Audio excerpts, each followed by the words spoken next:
Assalamu alaikum, my dear students. Here I am with the next lecture on current electricity, and the topic is about the effect on resistance due to the temperature. So, today we are going to study how the electrical resistance of conductors. So, अभी हम फिलहाल conductors का पहले मैं पढ़ाना चाहता हूँ. So, how the electrical resistance of conductors vary with respect to the temperature. Is that clear? So आपको पता है बेटा, अगर आप एक कंडक्टर लेते हो as per the metallic bond theory or classical theory, I told you many times that these free electrons act as gas molecules and is known as electron gas. Okay, and we also have the positive kernels. Now tell me, अगर बेटा आप इस conductor में आप temperature बढ़ा रहे हो, you are increasing, you are raising the temperature of this conductor. Can you tell me what will happen to this conductor? Now again, मैंने बहुत बार बताया आपको, ये जो इलेक्ट्रिसिटी हम पढ़ रहे हैं, it is studied under classical physics. And classical physics में एक थ्योरी है, kinetic theory of gases. वो हमें क्या कहता है कि एक एक मॉलिक्यूल की जो बेटा काइनेटिक एनर्जी होती है, रैंडम मोशन होती है, रैंडमनेस जो होती है, that is proportional to its absolute temperature. So more is the temperature, more will be the random motion of gas molecules. Since these electrons act as the gas molecules. So when you increase the temperature of the conductor, the randomness of these electrons, the kinetic energy of these free electrons will also increase. तो बेटा क्या होगा, kinetic energy या इनकी random motion बढ़ने से होगा क्या? एक्चुअली ये जो इनकी कोलिजन फ्रीक्वेंसी बेटा होगी, कौन सी frequency? Collision frequency. What do you mean by collision frequency? It is number of collisions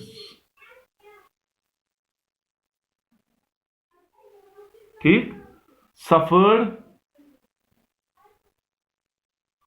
by an electron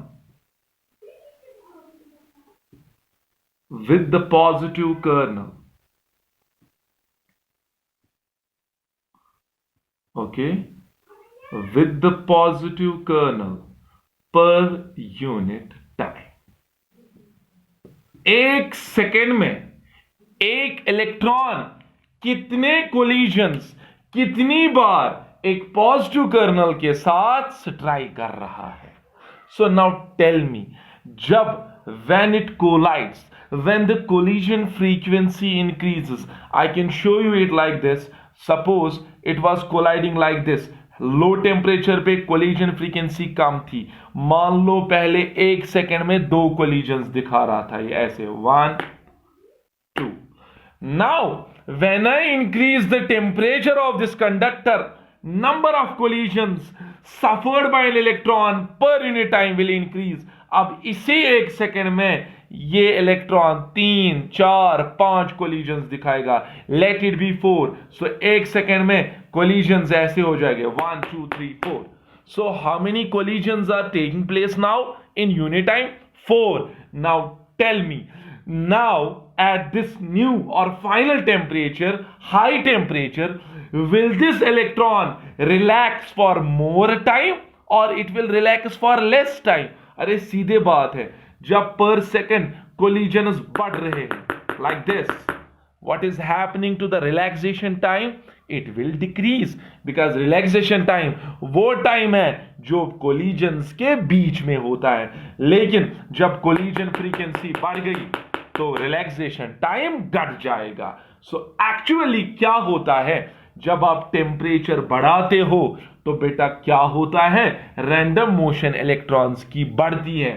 पर यूनिट टाइम में इलेक्ट्रॉन की जो कोलिजन फ्रीक्वेंसी है, नंबर ऑफ कोलिजन जो इलेक्ट्रॉन दिखाता है पॉजिटिव कर्नल्स के साथ, वो बढ़ता है.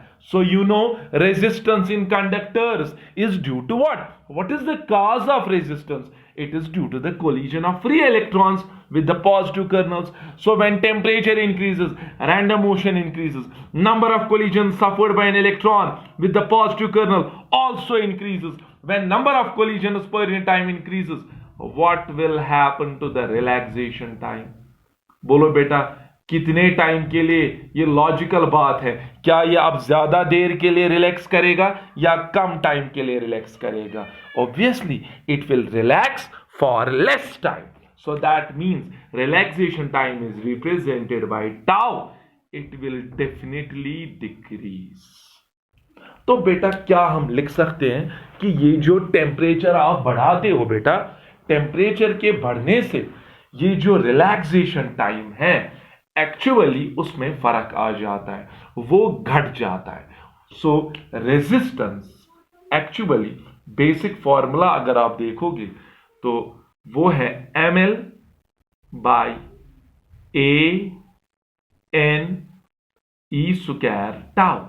So m is the mass of each charge carrier, that is electron. L is the length of the conductor. A is the cross-sectional area. N is the number density of free electrons, number of free electrons present per unit volume. E is the electronic charge. Tau is the relaxation time. So can I write R as inversely as tau? तो बताओ बेटा, resistance और relaxation time conductors की बात हो रही है, क्या रिलेशन है? इनवर्स। सो दैट मींस जिस कंडक्टर में रिलैक्सेशन टाइम ज्यादा होगा, लॉजिकल बेसिस पे भी आप समझ सकते हो, जहां पर इलेक्ट्रॉन ज्यादा देर के लिए रिलैक्स करेगा, जब ये ज्यादा देर के लिए रिलैक्स करेगा, then it will gain more velocity. When it gain more velocity, it will have more drift velocity. When it will have more drift velocity, it will have more current and hence less resistance. लेकिन जब आपने temperature बढ़ाया, collision frequency बढ़ गई, relaxation time बेटा घट गया. तो रिलैक्सेशन टाइम के घटने से रेजिस्टेंस को क्या हो जाएगा बेटा? Obviously it will increase. So बता बेटा, कंडक्टर्स में जब आप टेम्परेचर बढ़ाते हो एक्चुअल में होता क्या है? So when you increase the temperature, होता क्या है? नंबर ऑफ कोलिजन्स, ठीक है बेटा, पर यूनिट टाइम वो बढ़ते हैं.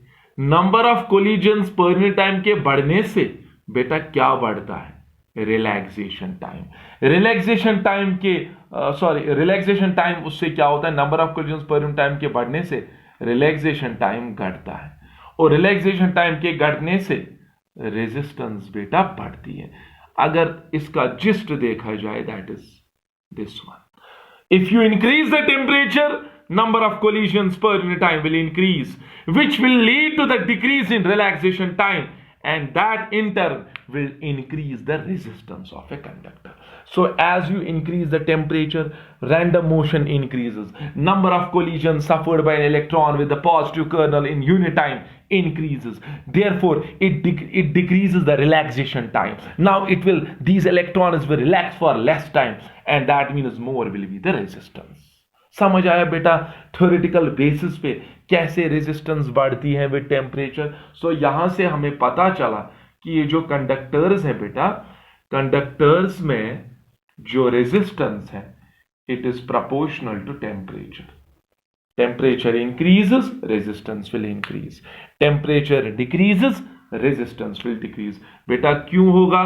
क्योंकि जब टेम्परेचर डिक्रीज होगा, कोलिजन फ्रीक्वेंसी में न्यू सी से दिखाऊंगा, वो बेटा घट जाएगी. कोलिजन फ्रीक्वेंसी के घटने से रिलैक्सेशन टाइम बढ़ जाएगा, रिलैक्सेशन टाइम के बढ़ने से रेजिस्टेंस घट जाएगी. Is that clear?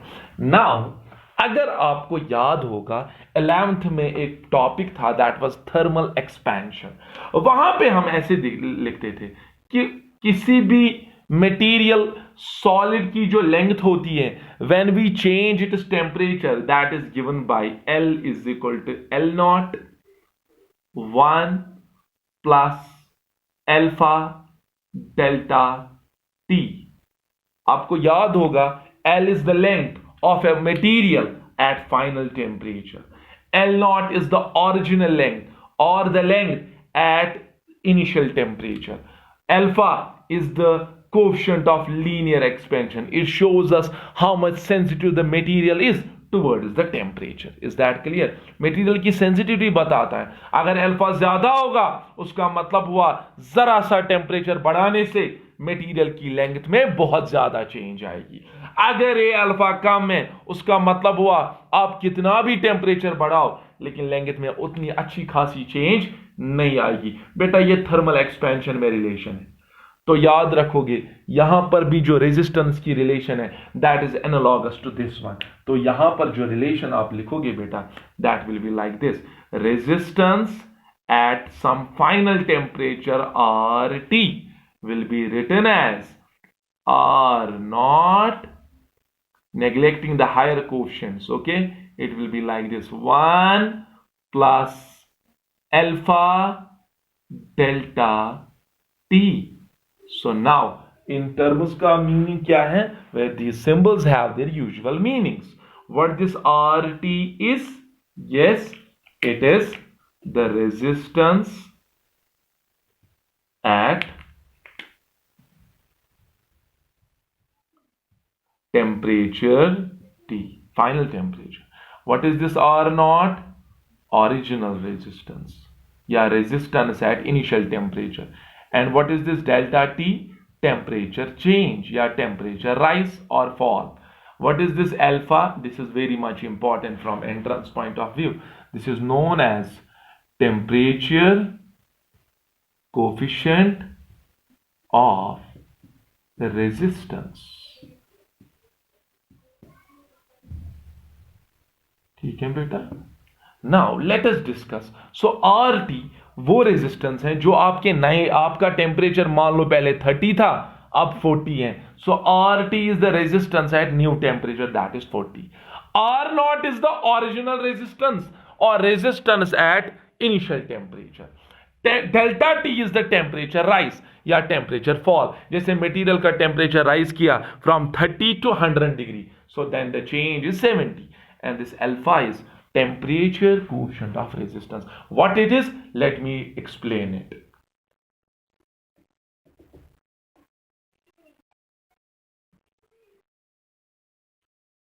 देखो बेटा ये अल्फा कैसे डिफाइन करते हैं. हम इसको थोड़ा रीअरेंज करेंगे बेटा इस इक्वेशन को. Here RT is equal to R naught 1 plus alpha delta t. I will do one thing. I will take this R naught here. So it will be like this: RT by R naught. और इस 1 को भी यहां लाएंगे बेटा -1 is equal to alpha delta t. तो बेटा यहां पर क्रिस क्रॉस करके क्या आएगा? RT minus R naught divided by R naught is equal to alpha delta t. So RT is the resistance at final temperature. R naught is the resistance at original temperature. Is that clear? So that I can write it as change in resistance delta R. Okay. Divided by R naught is the original resistance. R naught is equal to alpha delta t. So therefore, what is alpha? Yes, 1 by R naught delta R by delta T. तो बता बेटा इसका मतलब क्या हुआ? Alpha क्या है? हम ये कह सकते हैं ना बेटा कि आपने मटेरियल में टेम्परेचर चेंज लाई, उसमें किस में चेंज आ गई बेटा? रेजिस्टेंस में. So actually it is the ratio of change in resistance per unit, change in temperature per unit original resistance. लेकिन ये तो मैथमेटिकल मसला है. फिजिकल मीनिंग क्या है इसका? देखो बेटा ये जो अल्फा है ये हर एक मटेरियल का कॉन्स्ट अपने अपने मटेरियल का अपना अपना वैल्यू होता है. लेकिन व्हाट एक्चुअली इट गिव्स, सी अगर मैंने किसी में टेम्परेचर चेंज बहुत कम लाई है लेकिन रेजिस्टेंस में मान लो वहां बहुत ज्यादा चेंज आ गई तो अल्फा का वैल्यू ज्यादा आएगा ना बेटा. तो इसका मतलब क्या हुआ, उस मटेरियल की जो रेजिस्टेंस है that is more sensitive towards temperature. अच्छा बताओ, मैंने किसी मटेरियल में बहुत ज्यादा टेम्परेचर चेंज लाई, लेकिन उस मटेरियल में रेजिस्टेंस में उतनी अच्छी खासी चेंज नहीं आई, तो उसका मतलब क्या हुआ, यहां जो अल्फा होगा वो कम निकलेगा ना, उस मटेरियल का अल्फा क्या होगा बेटा, कम। सो दैट मींस उस मटेरियल की जो रेजिस्टेंस है that is less sensitive towards temperature. So physically can I say that ये जो टेम्परेचर कोएफिशिएंट ऑफ रेजिस्टेंस है जो अल्फा है, इट शोज अस और it measures the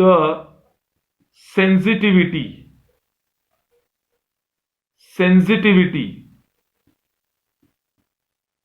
of resistance of a material towards temperature, towards what, temperature। इसका मतलब क्या हुआ, जिस मटेरियल में अल्फा का वैल्यू ज्यादा होगा दैट मींस उस मटेरियल की जो रेजिस्टेंस है that will be more sensitive towards temperature. अच्छा, जिस मटेरियल में अल्फा का वैल्यू कम होगा उस मटेरियल में जो रेजिस्टेंस होगी that will be less sensitive towards temperature. तो ये जो अल्फा है कंडक्टर्स के लिए बेटा, इस अल्फा का वैल्यू हमेशा पॉजिटिव होगा। क्या होगा, इसीलिए हम कहते हैं बेटा conductors possess positive temperature coefficient of resistance। But how, देखो बेटा कैसे, मान लो आपने टेम्परेचर बढ़ाया तो डेल्टा टी क्या होगा, पॉजिटिव, फाइनल माइनस इनिशियल। और मटेरियल इसमें क्या होगा, कंडक्टर्स में रेजिस्टेंस भी बढ़ती है ना टेम्परेचर के बढ़ने से, तो डेल्टा टी पॉजिटिव। अगर डेल्टा टी पॉजिटिव है डेल्टा आर भी क्या आएगा बेटा, पॉजिटिव, तो अल्फा क्या होगा, पॉजिटिव। नाउ इसी कंडक्टर का अगर मैंने टेम्परेचर डिक्रीज किया डेल्टा टी क्या आएगा, negative, because final value is less than initial. Resistance भी घटेगी तो डेल्टा आर भी क्या आएगा, negative, negative negative again cancels out, so again the value for alpha is positive. That's why हम कहते हैं कि कंडक्टर्स में अल्फा पॉजिटिव होता है। मतलब टेम्परेचर के बढ़ने से रेजिस्टेंस बढ़ेगी, टेम्परेचर के घटने से रेजिस्टेंस घटेगी। So what about the unit of alpha, आप कैसे इस अल्फा का यूनिट निकालोगे, सीधे बात है, चेंज इन रेजिस्टेंस हो same unit, ohm ohm ohm cancel, तो यहां टेम्परेचर इनवर्स में आ गया। So what is the unit of temperature, inverse of temperature.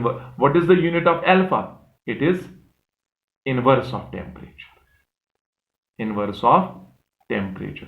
तो आप बेटा ऐसे लिख सकते हो ना, unit of alpha degree inverse और kelvin inverse. So inverse of temperature इसका यूनिट है। बहुत बार ये आया है कि what is the unit of temperature coefficient of resistance. Is this clear? What temperature quotient of resistance is?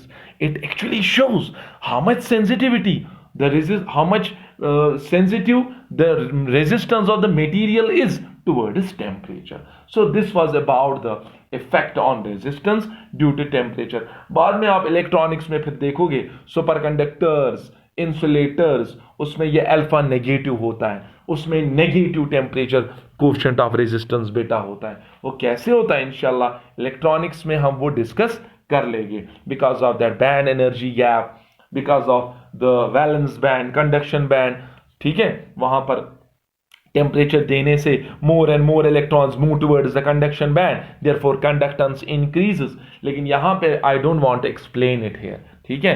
फिलहाल आप यहां पे बेसिक कंडक्टर्स की बात करेंगे, वायर जो मेटल है उसकी बात कर रहे हैं। तो मेटल्स में, कंडक्टर्स में अल्फा पॉजिटिव होता है। Is this clear? And what is the relation, R T is equal to R nought 1 plus alpha delta T.